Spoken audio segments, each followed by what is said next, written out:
महाराष्ट्र राज्यात पंढरपूरनंतर दुसऱ्या क्रमांकाची यात्रा असलेल्या पैठणच्या शांतीब्रह्म संत एकनाथ षष्ठी महोत्सवात राज्याच्या कानाकोपऱ्यातून येणाऱ्या व्यापाऱ्यांसाठी एक दिलासाजनक बातमी आहे.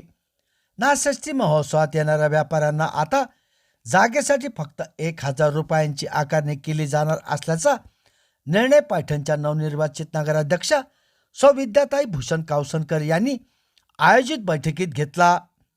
पैठणच्या शिवसेनेच्या नवनिर्वाचित नगराध्यक्षा सौ विद्याताई भूषण कावसनकर यांच्या या अभूतपूर्व निर्णयाचे व्यापारी भाविक भक्तांकडून जोरदार स्वागत केले जात आहे.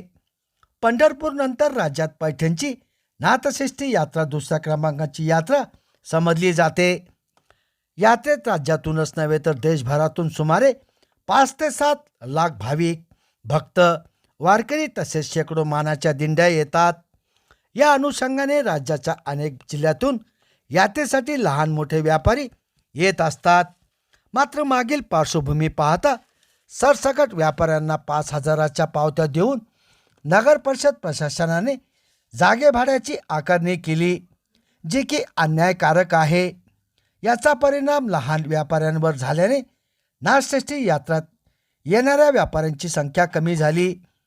ही सर्व परिस्थिती लक्षात घेता पैठण शहराच्या नवनिर्वाचित नगराध्यक्षा सौ विद्याताई भूषण कावसनकर यांनी तातडीची बैठक आयोजित केली. आयोजित या बैठकीत सर्व पक्षाचे नगरसेवक उपस्थित होते. यावेळी यंदा 2026च्या षष्ठी यात्रेत येणाऱ्या व्यापाऱ्यांकडून फक्त 1,000 रुपयांची आकारणी करण्याचा निर्णय नगराध्यक्ष विद्याताई भूषण कावसनकर यांनी घेतला आहे. यास सर्व नगरसेवकांकडून एकमुखी सहमती दर्शवून निर्णयाचे स्वागत करण्यात आले. नवनिर्वाचित नगराध्यक्षा सौ विद्याताई भूषण कावसनकर यांनी यावेळी म्हणाले की दक्षिण काशी आणि ऐतिहासिक नगरीत साजरा होणाऱ्या नाथषष्ठी महोत्सवाला राज्यात एक आगळेवेगळे स्थान आहे. षष्ठी महोत्सव अधिकाधिक सुलभरित्या पार पाडण्यात यात्रेतील व्यापाऱ्यांची भूमिका महत्त्वाची असून त्यांच्या उपजीविकेचा विचार होणे आवश्यक आहे. ही बाब लक्षात घेता व्यापाऱ्यांना प्रोत्साहन मिळावे या भूमिकेतून आता नगर परिषद प्रशासनाकडून बाहेरगावाहून आलेल्या व्यापाऱ्यांना फक्त 1,000 जागा उपलब्ध करण्याचा सर्वानुमते निर्णय घेण्यात आला, असेही ते यावेळी म्हणाल्या.